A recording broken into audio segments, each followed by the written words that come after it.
영상 마저 보시고요.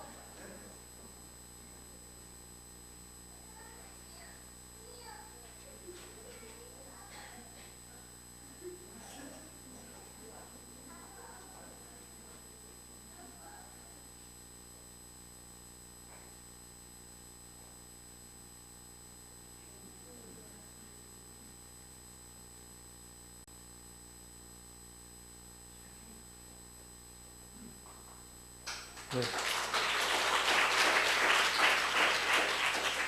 네, 고맙습니다. 짧게 1분만 말씀드리겠습니다. 성민회를 목사님께서 만들어주셨고 하나님께서 키워주셔서 제가 계산을 해보니까 저희가 3년 2개월 활동했습니다. 일수로는 1177일. 3년 2개월의 시간 동안 최초 2012년에 성민회가 만들어질 때는 저희의 제적 인원이 27명이었는데 오늘 날짜 기준으로 제적 인원은 48명입니다. 하지만 앞에 서 있는 숫자는 13명이었으니까 나머지 35명은 각자 육아와 직장생활을 하고 있는 걸로 그렇게 생각하시면 되겠습니다. 3년 2개월 동안 아이를 출생한 게 총 14명입니다. 14명을 출생했고요. 자연전도. 하지만 저희가 길거리로 세상으로 나가서 전도한 거는 고작 2명밖에 안 돼서 그것은 대단히 큰 아쉬움으로 남습니다. 아까 우리 목사님께서 안타깝다고 운을 떼어주셨는데 인간적으로는 안타깝지만 영적으로는 그렇지 않습니다. 저희가 3년 2개월 동안 이 성민회란 이름으로 아주 작은 울타리 안에 있었는데 이제는 그 이름에 걸맞게 남자 전도회, 여자 전도회, 세상으로 전도하러 가려 합니다. 저희가 성민회에 있으면서 직장에서 또 사업장에서 조금씩 올라갔고요. 저희 안에 저희가 받는 급여, 그런 숫자도 조금씩 커졌고 그러면서 아이들이 커감에 따라서 저희가 많은 걸 배웠습니다.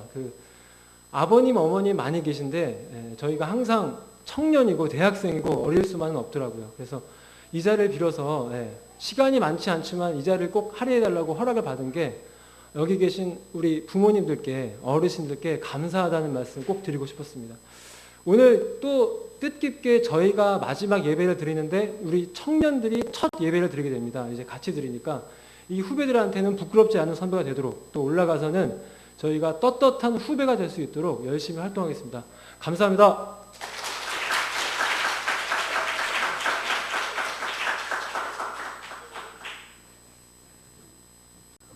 귀한 찬양 감사합니다. 앞으로도 성민회를 위해서 많이 기도해 주시기 바랍니다.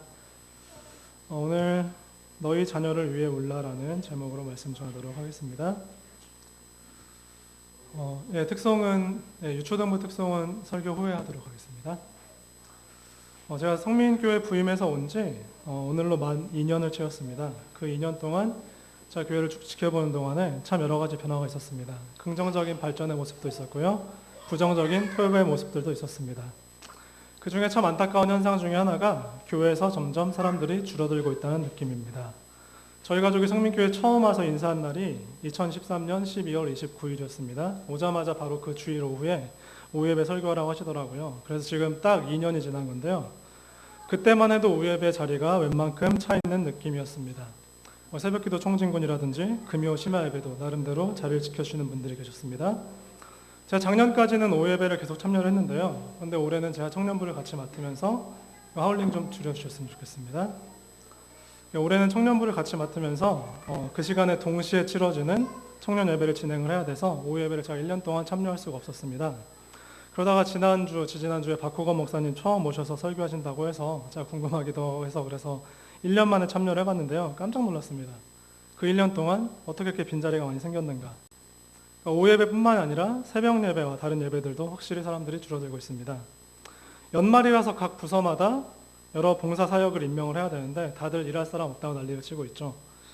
물론 성민교회뿐만이 아니라 한국교회 전체적으로 몇몇 대형교회 빼고는 비슷한 현상들입니다. 그런데 더 심각한 것은 어른들이 줄어드는 속도보다 아이들이 교회에서 빠져나가는 속도가 훨씬 더 빠르다는 점입니다.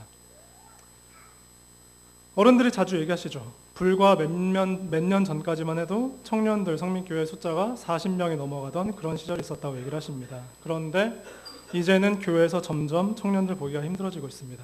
그냥 사라지는 것도 아니고 급속도로 사라져가고 있습니다. 작년 말에, 그러니까 제가 청년부를 맡게 될 그때쯤의 일인데요. 그러니까 한 10월달, 한 11월달쯤 해서 그나마도 얼마 안 남아있던 청년 중에서도 핵심적인 몇 명이 또 갑자기 확 빠져나간 그런 시기가 있었습니다. 이 친구들이 이런 얘기하면 아마 아실 거예요. 뭐 누구누구다 그러면 아, 걔 누구 하고 아실 건데요. 뭐 교회 생활 대충 하던 친구들도 아닙니다. 주일학교 교사도 하고 청년부 임원도 하면서 나름 열심히 섬기던 친구들인데, 그런데 몸만 떠났으면 다행이죠. 아, 지금은 내가 어쩔 수 없는 사정으로 잠시 떠나 있지만 언젠가는 돌아오리라. 이런 마음 상태면 그나마 다행입니다. 그런데 지금 이 친구들의 분위기를 볼 때는 아마 영원히 우리 교회 안 들어오지 않을까 싶을 정도로 마음 자체가 떠나버렸습니다. 대부분 삼전동에 있는 그런 친구들인데요. 실제로 이미 집 가까이에 있는 다른 교회에 등록해서 다니는 친구들도 있습니다. 글쎄 아무리 봐도 그냥 이렇게 교회를 아예 떠나버릴 친구들은 아닙니다. 삼전동 시절부터 10년 가까이 교회를 다니면서 주일학교 교사도 하고 나름 성실했던 친구들인데요. 40명이 넘었던 시절이 있었다 그랬죠. 지금은 우리 청년 예배 평균 몇 명 나오는지 아십니까? 지난 1년 동안 출석 통계를 내보니까 매주 평균 12명 정도로 출석을 하고 있습니다. 불과 몇 년 사이에 일어난 일이라고 보기에는 너무나도 가슴 아픈 숫자입니다. 그렇지만 어쨌든 저와 청년 리더들이 어떻게든 이 안에서도 긍정적인 면을 찾아내보려고 노력을 하고 있죠. 요즘에 아예 그냥 청년부가 없는 교회도, 성민교회보다 규모가 더 크더라도 성민교회보다 훨씬 더 큰 교회들도 청년부 자체가 사라진 그런 교회들도 있습니다. 그럼에도 불구하고 우리는 청년부가 있고 그 12명, 예수님도 12제자, 많이는 아니지만 12제자 선택해서 가르치셨지 이러면서 나름대로 이유를 찾아보려고 하고 있는데, 그러면서도 참 많이 힘이 빠지고 허탈할 때가 많이 있습니다. 자, 여기까지 들으시면서 어떠십니까? 처음부터 마음이 너무 어두워지셨나요?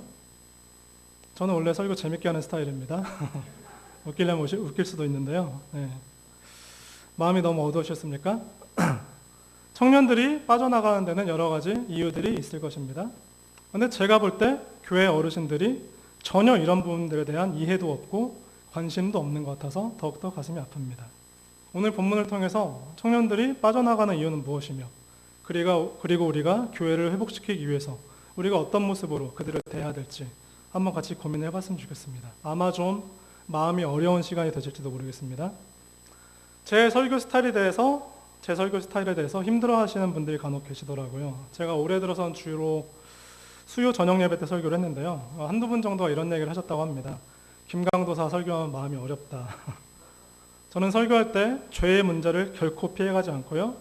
어르신들에게도 가끔씩 소리 버럭버럭 지르면서 할 말은 다 하는 사람이기 때문일 것입니다. 제게는 이것이 교회를 사랑하는 방식이기 때문입니다. 그런데 언젠가 이런 고민들을 담임 목사님께 말씀을 드렸습니다. 목사님, 제가 설교 너무 세게 하는 거 아닌가? 그러니까 담임 목사님께서 괜찮다 이러시면서, 사실 본인께서도 그러고 싶을 때가 있지만 본인께서는 담임 목사시기 때문에 그렇게 할 수는 없다. 당신은 젊으니까 그냥 맘대로 해라. 김 목사는 좀 세게 얘기해도 된다고 이렇게 얘기를 하시더라고요. 제가 허락을 받아서 오늘은 좀 세게 얘기하도록 하겠습니다. 이해해 주시길 바랍니다. 최대한 절제해보긴 하겠지만 혹시라도 좀 센 표현들이 나오더라도 젊은 목사가 교회를 너무 사랑하고 청년들을 너무 사랑하기 때문에 그런 표현들이 나오는구나 하고 이해해 주시기 바랍니다. 청년들을 교회에서 보기 힘들어진 이유가 뭘까요?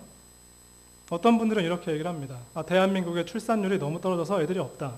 물론 출산율 떨어진 것도 한 몫을 하겠죠. 그런데 단지 출산율의 저하로만 보기에는 상황이 너무 심각합니다. 출산율이 떨어진 것보다 2배 이상은 더 많은 청년들이 교회에서 떨어져 나오고 있습니다. 제 생각에 이 가장 큰 문제 중에 하나는 바로 소통의 문제입니다. 세대 간의 소통이 전혀 되지 않고 있다는 그런 느낌을 제가 지난 2년 동안 성민교회에서 참 많이 받았습니다.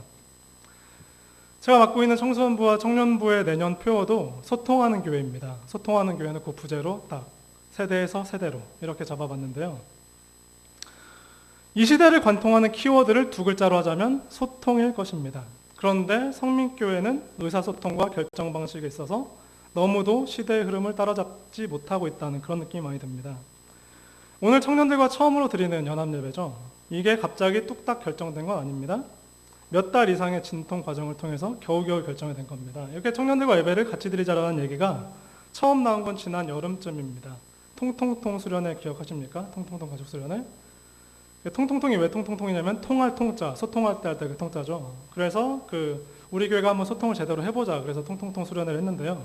제가 볼 때 통통통 수련회 한번 했다고 이 소통이라는 문제에 있어서 크게 달라진 부분은 없어 보입니다. 아무튼 그때 나왔던 중요한 의견 중에 하나가 오후 예배를 청년 연합 예배로 해보면 어떠냐 이런 얘기가 나왔습니다. 그때 그 의견을 내셨던 분들이 이유로 들었던 여러 가지 이유가 있죠. 오후 예배가 점점 사람들이 줄어드는 현실에서 청년들이 체향팀도 하고 청년들이 주도적으로 앞에서 보이고 그렇게 하면 젊은 애들 보면서 좀 더 활기찬 교회가 되지 않겠느냐 뭐 이런 이유가 있었고요. 그리고 또 하나의 중요한 이유가 청년들과 어른들이 서로를 너무나도 모르는 상황이라는 거죠. 청년 예배 어디서 드리는지 아십니까? 준호는 청년부실이라고 하는데 그렇게 말하면 다른 분들은 몰라요. 청년부실이 어딘지 아십니까?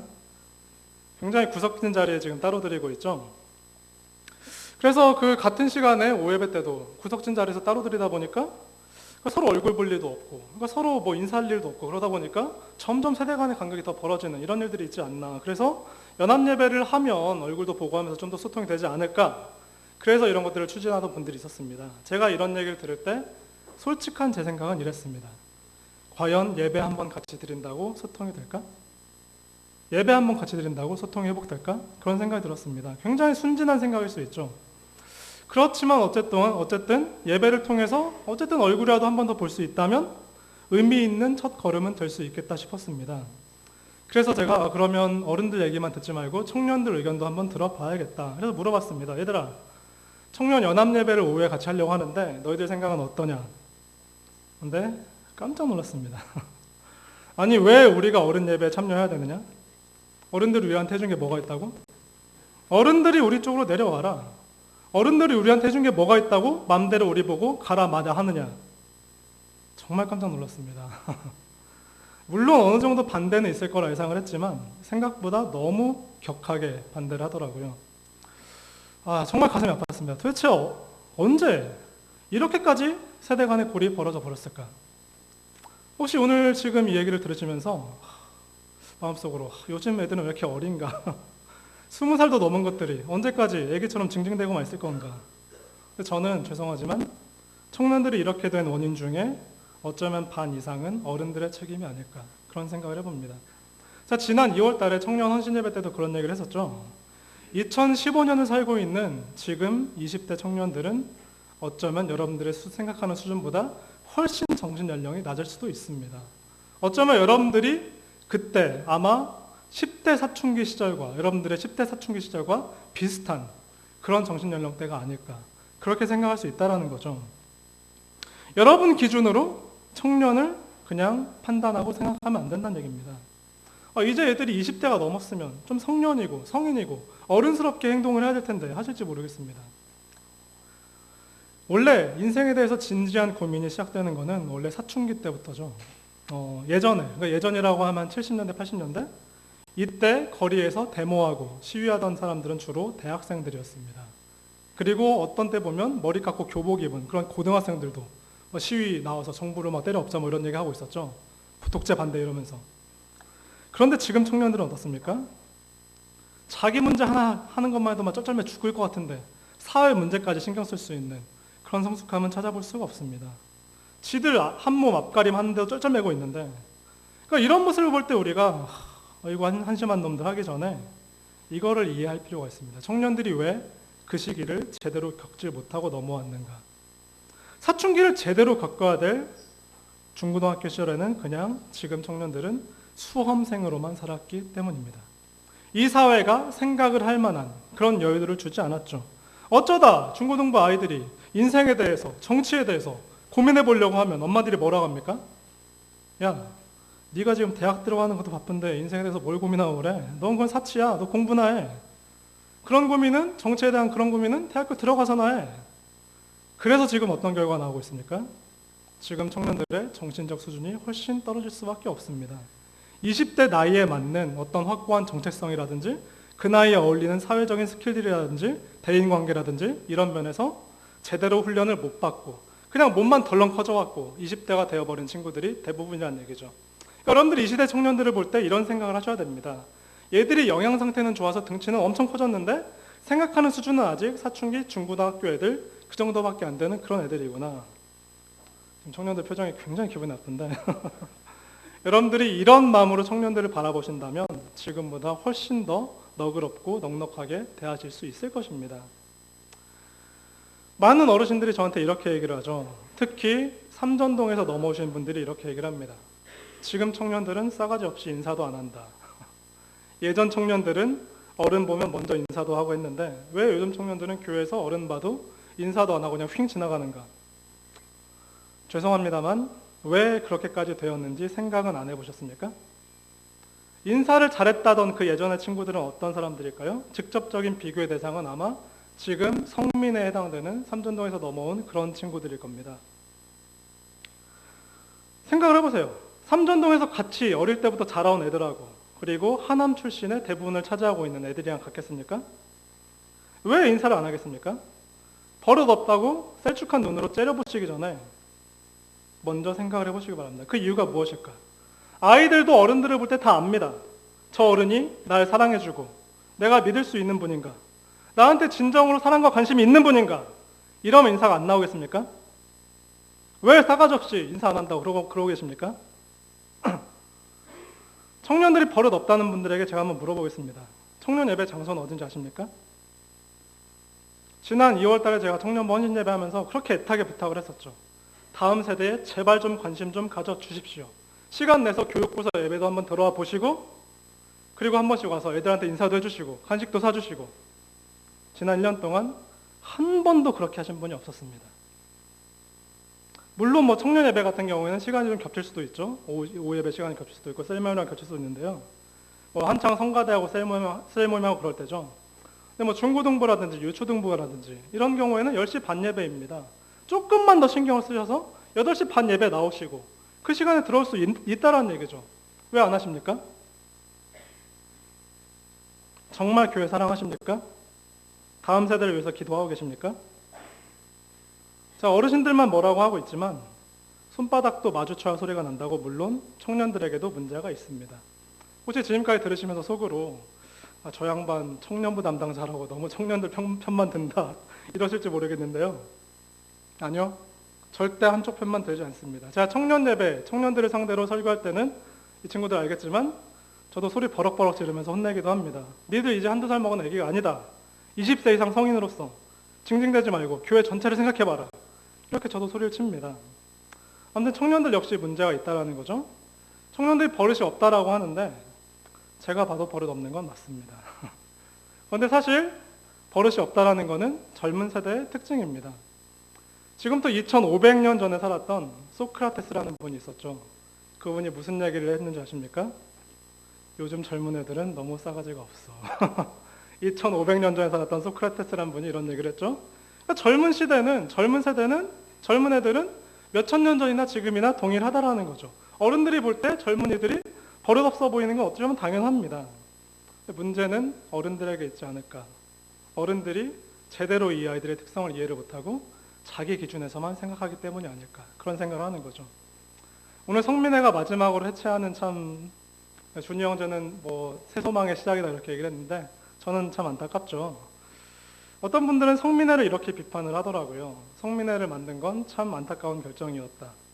뭐 이러면서 이런 얘기를 하는 거죠. 성민회를 만들면서 일단 청년부도 약해지고 지금 청년부의 주축이 여기 앉아있는 친구들 보면 알겠지만 20대 초반, 21살, 22살 이런 애들입니다. 막 고등학교 졸업한 애들인데 지금 우리 성우 형제가 25살로서 청년부에서 최고참 노릇을 할 정도로 굉장히 지금 나이대가 어려요.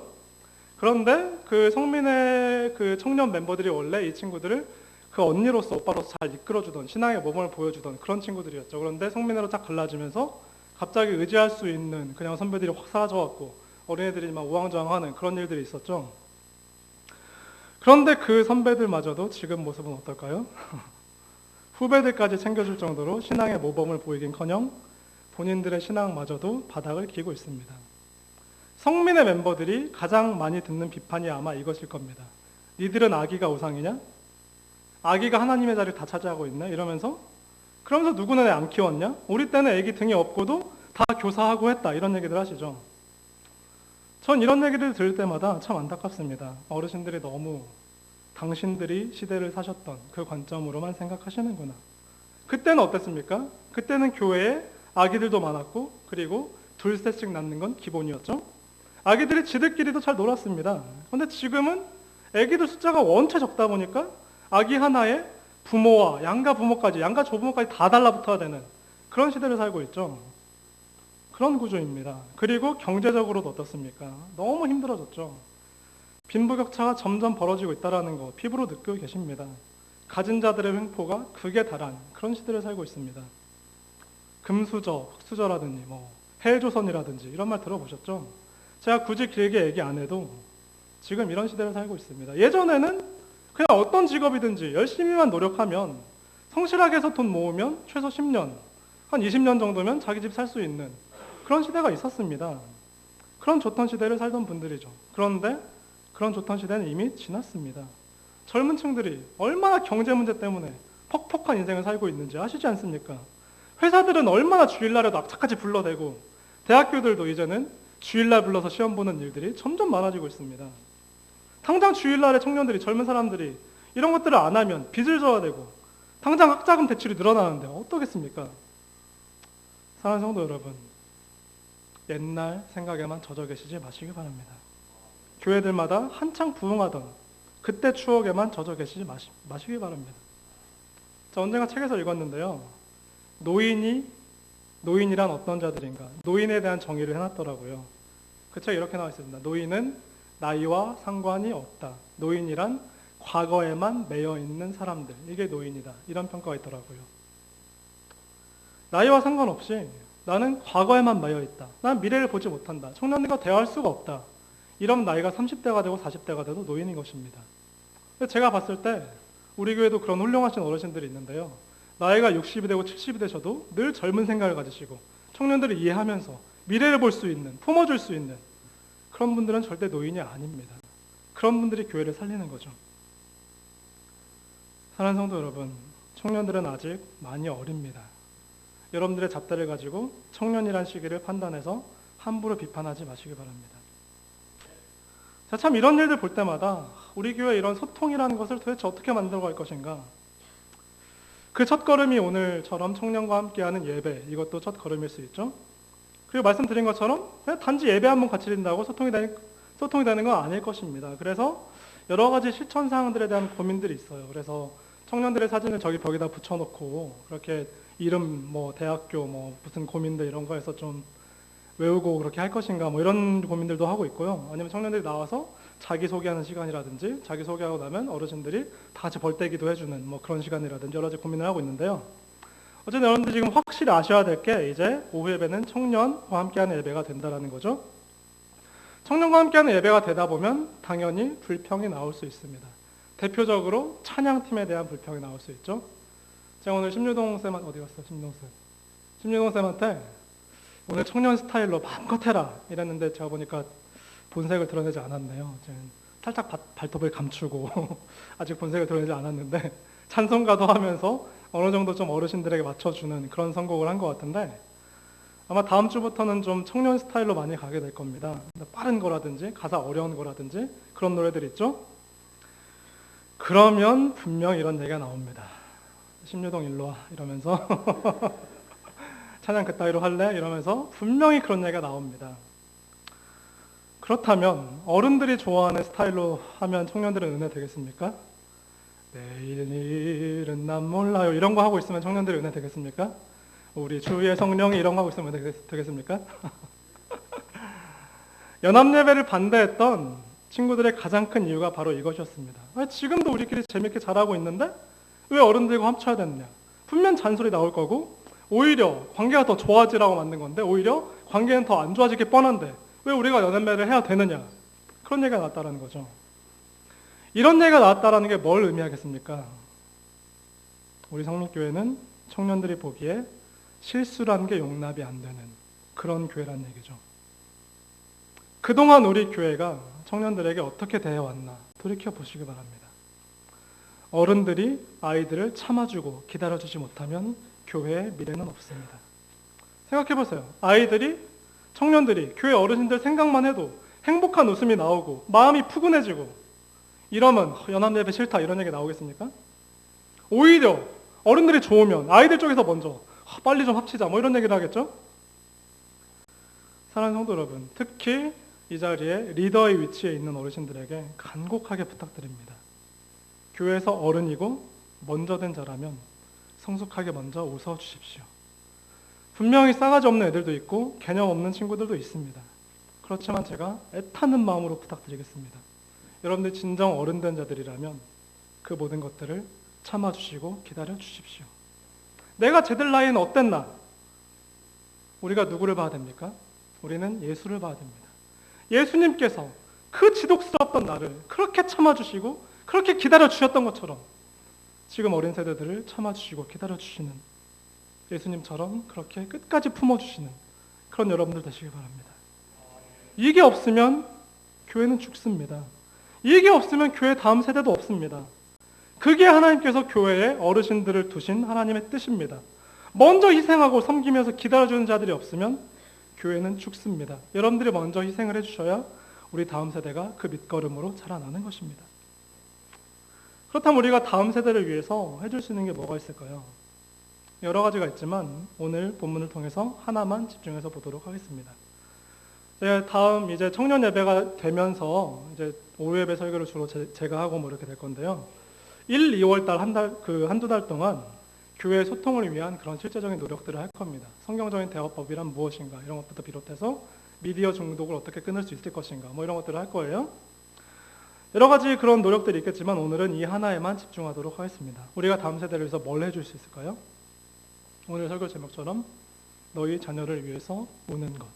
이것을 우리가 줄 수 있는 최고의 선물이 아닐까 생각합니다. 오늘 본문 잘 아시다시피 지금 설교한 지 20분이 지났는데 이제서 본문 들어왔네요. 죄송합니다. 원래 제 스타일이 아닌데 오늘 본문 잘 아시는 것처럼 베드로가 울었다는 그런 얘기죠. 베드로의 통곡을 다룬 그런 내용입니다. 지금 상황이 어떤 상황입니까? 예수님께서 십자가 지시기 전날 밤입니다. 근데 사람들이 모여있죠. 예수를 잡아가고 이제 예수님의 그 같은 무리들을 체포하려는 그런 되게 쌀벌한 상황이죠. 근데 베드로가 지금 모닥불을 쬐고 있는데 주변의 사람들이 물어보는 거죠. 너도 예수랑 한패 아니냐? 너도 같이 있었던 거 내가 봤다. 근데 베드로가 뭐라 합니까? 나는 아니다. 난 저 사람 모른다. 나중에는 저주까지 하면서 난 저 사람 모른다고 뭐 이러면서 예수님을 3번이나 부인하는 이게 오늘 본문의 내용입니다. 심지어 어린 계집종한테도 난 저 사람 모른다고 저주까지 하면서 그런 참 안타까운 모습을 보였죠. 그리고 나서 3번 부인을 하고 난 직후에 새벽닭이 꽃기화하고 울었습니다. 근데 베드로가 그때 무슨 말씀이 생각났죠? 예수님께서 베드로에게 네가 오늘 밤에 닭 울기 전에 나를 3번 부인하리라. 그 말씀이 생각나서 울었다고 했습니다. 운 것도 그냥 온 게 아니라 오늘 성경에 보면 통곡을 했다고 그렇게 됐습니다. 그렇게 호언장담을 하던 베드로였죠. 다른 사람은 예수님을 다 부인할지라도 나는 죽어도 예수님을 부인하지 않겠다고 그렇게 호언장담을 하던 베드로였는데 결국 이렇게 허무하게 무너져 버렸습니다. 여기까지만 보면 참 허무해 보이죠. 수제자란 인간이 어쩜 저렇게 허무하게 무너지는가? 어쩜 저렇게 비참하게 무너져 내리는가? 근데 여기서 끝이 아닙니다. 이게 끝이라면 성경에 이런 사건을 기록할 이유가 없겠죠? 바로 이 눈물에서부터 베드로의 인생 역전이 시작됩니다. 그렇게 죽는 게 두려워서 예수님을 배반했던 3번씩이나 부인했던 그 겁쟁이가 나중에 어떻게 됩니까? 예수님의 이름으로 전도하면 죽이겠다. 이 쌀벌한 유혹 앞에서도 담대하게 난 예수님 이름을 선포하겠다. 그러면서 용기를 낸 위대한 사도로 변하게 됩니다. 제가 오늘 본문을 보면서 특히 주목한 부분이 이 부분입니다. 61절에 보면 이런 말씀이 있죠. 60절부터 보면 베드로가 이르되 이 사람아 나는 네가 하는 말을 알지 못하노라 하고 아직 말하고 있을 때에 닭이 곧 울더라. 그런데 61절에 주께서 돌이켜 베드로를 보시니 이런 말씀이 있죠. 예수님께서 지금 잡혀가시다가 베드로의 이 3번 부인을 보고 이렇게 끌려가시다가 고개를 딱 돌려서 베드로를 쳐다보셨다는 얘기입니다. 예수님께서 베드로를 돌이켜 보셨는데 어떤 눈빛이었을까요? 성경에 정확히 나와 있지 않지만 저는 예수님의 마음을 한번 추측을 해봤습니다. 예수님이 베드로를 보셨던 그 눈빛이 어떤 눈빛이었을까요? 원망의 눈빛이겠습니까? 베드로 이놈 자식아, 내가 널 얼마나 이뻐해줬는데 이렇게 배신을 때려? 이런 못된 놈 같으니라고. 이런 원망의 눈빛이었을까요? 제 생각은 그렇지 않습니다. 예수님이 베드로를 쳐다보시는 마지막 눈빛은 긍휼과 사랑의 눈빛이었을 겁니다. 인간의 연약함을 깊이 아시기 때문입니다. 가장 따스하고 부드러운 미소로 베드로를 쳐다보면서 웃어 주셨을 겁니다. 베드로야, 괜찮다. 지금 네 실력이 그거밖에 안 되는 거 내가 잘 알고 있다. 네가 위대한 사도가 될 때까지 내가 얼마든지 널 참아주고 기다려주겠다. 바로 이 사랑이 위대한 사도 베드로를 맞는 것입니다. 그래서 베드로는 울었죠. 내가 이렇게 실력이 없구나. 그런데 이렇게도 실력 없는 나를 주님께서는 끝까지 기다려주시고 품어주고 사랑해 주시는구나. 그래서 베드로는 울었습니다. 그리고 그때부터 서서히 베드로가 변해갑니다. 어떻게 변해갑니까? 주님, 이젠 제 실력이 없습니다. 이젠 제 힘으로 되지 않습니다. 제가 실력이 없기 때문에 이젠 하나님께서 개입해 주셔야 되겠습니다. 잘 아시다시피 베드로는 철저히 자기를 앞세우던 자였습니다. 예수님 제자들끼리 서로 다툼한 일이 있었죠. 예수님이 예루살렘 올라가서 왕되면 누가 영의정하고 누가 좌의정할 것인가, 누가 높은 벼슬 할 것인가, 이걸로 베드로랑 요한이랑 야고보랑 막 피터지게 싸우던 그런 때가 있었죠. 자기를 앞세우던 그런 사람이었습니다. 철저히 자기밖에 모르던 그런 사람이었죠. 그런데 베드로가 예수님의 자기의 눈물을 보고 예수님의 그 표정을 보고 어떻게 변했습니까? 이제는 자기는 철저히 뒤로 감추고 오직 예수만 드러내는 그런 인생으로 바뀌어갔습니다. 금과 나 없어도 예수 이름을 내게 주노니 나사렛 예수 이름으로 일어나 걸어라. 그렇게 자기밖에 모르던 자가, 자기 실력을 믿던 자가 이젠 오직 예수만 의지하는 인생으로 바뀌게 된 것입니다. 이 과정을 통해서 초대교회를 이끌어간 놀라운 능력의 사도로 변해간 거죠. 오늘 본문을 통해서 뭘 할 수 있습니까? 바로 눈물이 회복의 시작이라는 점입니다. 지금 우리에게 필요한 것은 어떤 세미나, 어떤 프로그램, 어떤 인간적인 개입이 아닙니다. 지금 우리에게 필요한 것은 진한 눈물입니다. 베드로가 통곡했듯이 우리도 우는 것입니다. 우리와 우리 자녀를 위해서 우는 것입니다. 눈물의 의미는 바로 이것입니다. 주님, 저는 실력이 없습니다. 이제 하나님께서 일하셔야 됩니다. 주님께 온전히 맡기겠습니다. 이 눈물이 바로 회복의 시작입니다. 오늘 설교 제목처럼 너희 자녀들을 위해서 울라. 이렇게 청년들을 위해서 눈물로 기도하는 성도님들이 늘어날수록 회복의 소망은 커질 것입니다. 저는 확신합니다. 우리 예배가 살아나고 청년들에게 말씀이 들어가고 성령에 채워지시면 아이들은 살아납니다. 아이들 키워보신 분들 아실 거예요. 어디 어른들 잔소리로 아이들이 변하던가요? 잔소리와 훈계로 변합니까? 사람은 절대 잔소리로 움직이지 않습니다. 사람을 움직이는 것은 감동입니다. 이 아이들이 먼저 은혜로 채워지고 그 은혜가 넘쳐나야 되는 게 우선순위라는 거죠. 교회가 우리를 기다려주고 있구나. 어른들이 우리를 품어주고 우리를 위해서 기도하고 있구나. 그러면 그 은혜가 넘쳐나게 될 것입니다. 그 은혜가 자연스럽게 봉사와 섬김으로 흘러나갈 것입니다. 교회의 기둥 같은 일꾼들로 지금은 한없이 어려 보이는 이 아이들이 튼실하게 자라날 것입니다. 사랑하는 성도 여러분, 다음 세대를 위해서 울어주십시오. 아이들 앞에서 울라는 게 아닙니다. 아이들 앞에서는 어르신답게 씩 웃어주십시오. 그리고 집에서 하나님 앞에서 혼자 울어주십시오. 말씀을 마무리하겠습니다. 우리는 이미 많은 청년들을 잃어버렸습니다. 제가 오늘 설교하는 거 들으면서 여러분들이 김 목사가 너무 이 모든 책임들을 어른들의 책임으로만 몰고 간다는 느낌을 받으실지도 모르겠습니다. 물론 1차적으로는 청년부 담당 교역자인 제 책임일 것입니다. 제가 무능하고 어리석고 게을러서 제가 미련하기 때문에 아마 그런 이유가 가장 클 것입니다. 그렇지만 교회의 책임도 함께 있다는 것 기억해 주시기 바랍니다. 사랑하는 성도 여러분, 언제까지 후회만 하실 겁니까? 또 얼마나 더 많은 청년들이 잃고 나서야 정신을 차리실 겁니까?